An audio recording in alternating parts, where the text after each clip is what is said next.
ప్రభుదేవా గారు మెయిన్ లీడ్‌గా చేసిన 'జోలియో జింకానా' అనే టైటిల్‌తో ఉన్న సినిమా ఒకటి 'ఆహాలో' స్ట్రీమ్ అవుతుంది. ఈ సినిమా ఎలా ఉందో ఈ వీడియోలో తెలుసుకుందాం. ఈ లోపల వీడియోనైతే లైక్ చేసి, ఛానెల్‌ని సబ్స్క్రైబ్ చేసుకోకుండా చూస్తున్నట్టయితే సబ్స్క్రైబ్ కూడా చేసుకోండి. ఈ సినిమా అంతా చూసిన తర్వాత నాకైతే అంత బాగా అనిపించలేదు.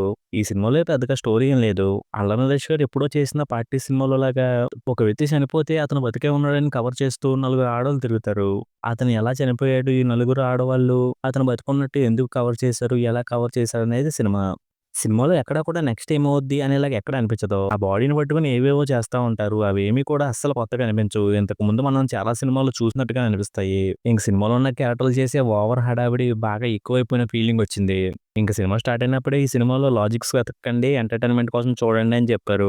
కానీ సినిమాలో ఎంటర్‌టైన్‌మెంట్ కూడా పెద్దగా కనిపించలేదు. సినిమాలో విలన్ లాంటి క్యారెక్టర్‌లు అవసరం లేకపోయినా ఎక్కువగా ఎంట్రీ ఇచ్చాయి. అలా వచ్చిన క్యారెక్టర్‌లన్నీ ఇరిటేట్ అయితే చేశాయి. ఇంక సినిమా డైరెక్టర్ గారైతే ఈ కథ ఇలా ఉంటదని రాసుకున్నప్పుడే గెస్ చేసుంటారు అనిపించింది. ఎందుకంటే ఒక సీన్‌లో 'యోగి బాబు' గారికి ఈ కథ అంతా చెప్తుంటే నిద్రపోతున్నట్టు యాక్ట్ చేస్తే కథ చెప్పడం ఆపేస్తారని చెప్పి అలా యాక్ట్ చేస్తారు. అయినా సరే కథ చెప్పడం ఆపరు.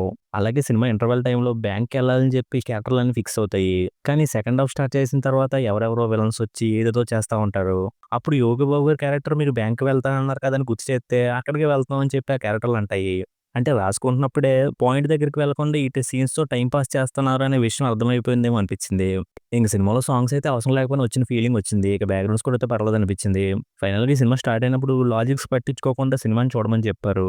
కానీ ఎంటర్‌టైన్‌మెంట్ కూడా ఉండదని ఫిక్స్ అయిపోయి ఎవరైనా చూద్దాం అనుకుంటే ఈ సినిమాని చూసుకోండి. ఇంక ఈ సినిమాకి నేనిస్తున్న రేటింగ్ అయితే 2 ఔట్ ఆఫ్ 5. ఇక వీడియోని క్లోజ్ చేసే ముందు వీడియోని లైక్ చేసి ఛానెల్‌ని సబ్స్క్రైబ్ చేసుకోకుండా చూస్తున్నట్టయితే సబ్స్క్రైబ్ కూడా చేసుకోండి.